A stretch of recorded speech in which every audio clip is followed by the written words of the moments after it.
Günümüzdə texnologiya sürətlə inkişaf edir. Ancaq planetimizin elə yerləri var ki, burada insanlar hələ də sivilizasiya mərhələsinə qədəm qoymayıb. Onların heç bir texnologiyası yoxdur. Elektrikdən, internetdən, puldan xəbərsizdirlər. Bu qəbilələr öz dünyalarına qapanıb və bəziləri müasir insanla təmas qurmağı tamamilə rədd edir.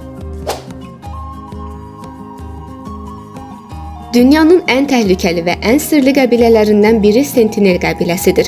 Onlar Hind okeanındakı Şimali Sentinel adasında yaşayır və könüllü şəkildə tamamilə təcrid olunublar. Sentinel qəbiləsi xarici insanları qəbul etmir və onları görən kimi ox və nizələrlə hücum edirlər. Hindistan hökuməti adaya girişə tamamilə qadağa qoyub. Adaya yaxınlaşan insanlar qəbilə üzvləri tərəfindən öldürülə bilər. 2018-ci ildə Amerikalı missioner John Allen Chau qəbilə ilə təmas qurmağa cəhd etdi və öldürüldü. Onun niyyəti sentinelliləri xristian dini ilə tanış etmək idi. Sentinel qəbiləsi daş dövründən bəri heç bir texnoloji inkişaf yaşamayıb və onlar tam təbii həyat sürürlər. Yanomami qəbiləsi Amazon meşələrində Braziliya və Venesuela sərhədində yaşayır. Onların həyat tərzi çox qədim dövrlərə gedib çıxır. Bu qəbilə ovçuluq və yığıcılıqla məşğuldur. Onlar əsasən balıq, meyvə və köklərlə qidalanırlar. Yanomamilər digər qəbilələrdən fərqli olaraq bəzən müasir insanlarla təmas qururlar. Lakin onların torpaqlarına qeyri-qanuni qızıl mədənciləri müdaxilə edir. Bu da qəbilənin sağlamlığı üçün ciddi təhlükə yaradır. Xarici xəstəliklər qəbilə üçün böyük problemlər yarada bilər.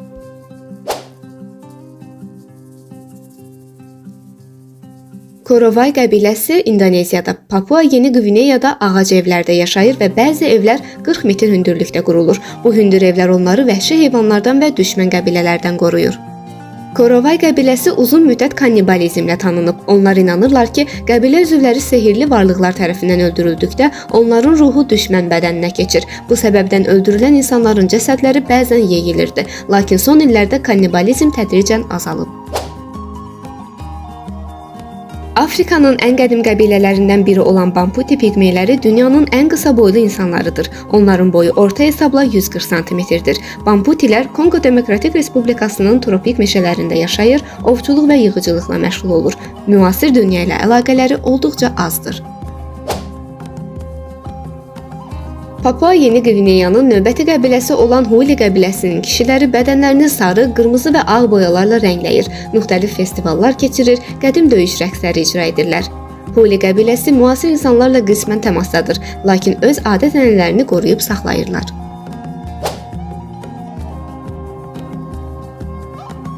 Ava qəbiləsi Amazon meşələrinin ən təcrid olunmuş qəbilələrindən biridir. Onların həyatda qalması üçün meşə həyatı əhəmiyyət daşıyır. Ovçuluq və yığıcılıqla məşğul olur, meşədə sərbəst hərəkət edə bilmək üçün heç bir daimi yaşayış yeri tikmirlər.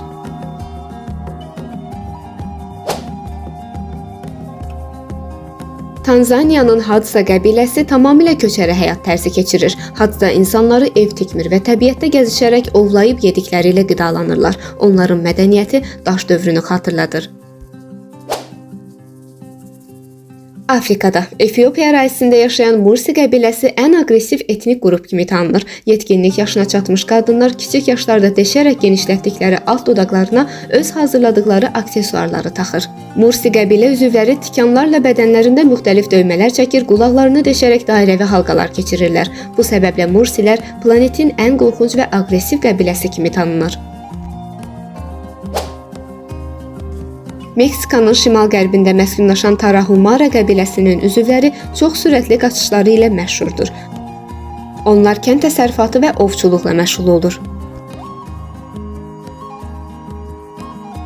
Dünyada hələ də 100-dən çox qəbilə var.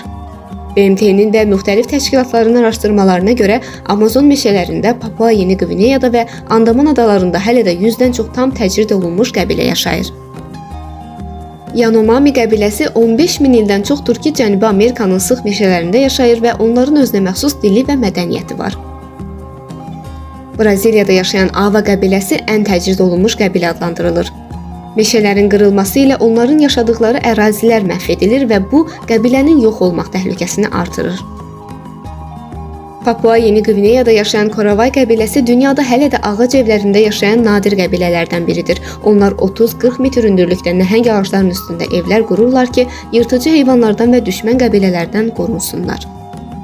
İndoneziyanın Papua əyalətində yaşayan Dani qəbiləsində bir insan öldükdə ailə üzvləri yas əlaməti olaraq barmaqlarının bir hissəsini kəsirlər.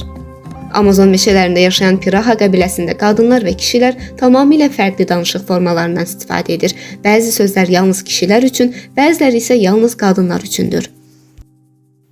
Bəzi qəbilələr əslində bizim varlığımızdan xəbərdardırlar, amma bizimlə əlaqə saxlamırlar. Məsələn, Amazon meşələrində yaşayan Macho Piro qəbiləsi zaman-zaman digər qəbilələrlə və ovçularla qarşılaşır, amma müasir insanlarla ünsiyyət qurmaqdan qaçır. Meşələrin peyk görüntüləri və dron çəkilişləri göstərib ki, Amazonun bəzi yerlərində hələ də tanınmayan qəbilələr var. Onlarla əlaqə qurulmayıb və bəlkə də heç vaxt qurulmayacaq. Sivilizasiyadan uzaq qəbilələrin yaşadığı ərazilər əsasən sıx meşələr, çay vadiləri və dağətəyi bölgələrdir. Bu yerlər dünyanın ən böyük ekosistemlərindən biridir. Maraqlıdır ki, qəbilələrin varlığı meşələrin qorunması ilə birbaşa əlaqəlidir. Onlar ətraf mühiti dəyişdirmədən, onu məhv etmədən sadəcə təbiətin verdiklərindən istifadə edirlər. Amazon meşələrində yaşayan Yanomami və Ava qəbilələri ovçuluq və yığıcılıq ilə məşğul olur, amma meşəni tükətmir və onun davamlılığını qoruyurlar. Afrikada yaşayan Hadza qəbiləsi köçəri həyat sürür, bir ərazidə həddindən artıq qida istehlak etmir və ekosistemə zərər vurmur. Mərkəzi Afrikanın Bambuti pigmeyləri isə meşəni bir ana kimi görür və heç vaxt onun balansını pozmurlar. Araşdırmalar göstərir ki, yerli qəbilələrin yaşadığı ərazilərdə meşələr daha yaxşı qorunur. Məsələn, Amazon meşələrində yaşayan yerli icmaların olduğu yerlərdə ağac kəsimi çox azdır. Lakin meşələrin sənaye məqsədi ilə istifadəsi artdıqca bu qəbilələr də yox olmaq təhlükəsi ilə üz-üzə qalır. Braziliyada qanunsuz qızıl mədənçiləri və meşə qıran şirkətlər Yanomami və Ava qəbilələrinin torpaqlarına müdaxilə edir. İndoneziyanın Korovay qəbiləsinin yaşadığı meşələrdə tikinti məqsədi ilə ağaclar kəsilir. Əgər bu qəbilələr yox olarsa, onların yaşadıkları meşələr də sürətlə məhv ola bilər. Çünki bu torpaqların sahibliyi dəyişər, sənaye şirkətləri orada fəaliyyətə başlaya bilər. Bu isə hava çirklənməsini artırar, iqlim dəyişikliyini sürətləndirər və minlərlə bitki və heyvan növünün yox olmasına səbəb olar. Bəzi ölkələr artıq başa düşüblər ki, qəbilələrin torpaqlarını qorumaq meşələri qorumaq deməkdir. Bu səbəblə Braziliya və Peru hökumətləri bəzi qəbilələr üçün xüsusi qorunan ərazilər yaradıb. Hindistan hökuməti Sentinel qəbiləsinin yaşadığı adaya girişə tamam qadağı qoyub. BMT və digər təşkilatlar qəbilələrin torpaq hüquqlarının qorunmasını vacib hesab edir. Qəbilələrin mövcudluğu təkcə onların mədəniyyətinin yaşaması üçün deyil, həm də yer kürəsinin ağciyərləri olan meşələrin qorunması üçün çox vacibdir. Onlar təbiəti bizdən daha yaxşı başa düşür və min illərdir onu məhv etmədən yaşamağı bacarırlar. Əgər müasir insan bu qəbilələrin dəyərini anlamasa, həm onlar, həm də planetimiz üçün böyük fəlakətlər yaşana bilər. Son olaraq, qəbilələrin həyat tərzi və sivilizasiyadan uzaq icmalar haqqında sənədli filmləri qeyd edəcəm. Videonu bəyəndinizsə kanala abunə olub bildirimləri açmağı unutmayın. Salamat qalın.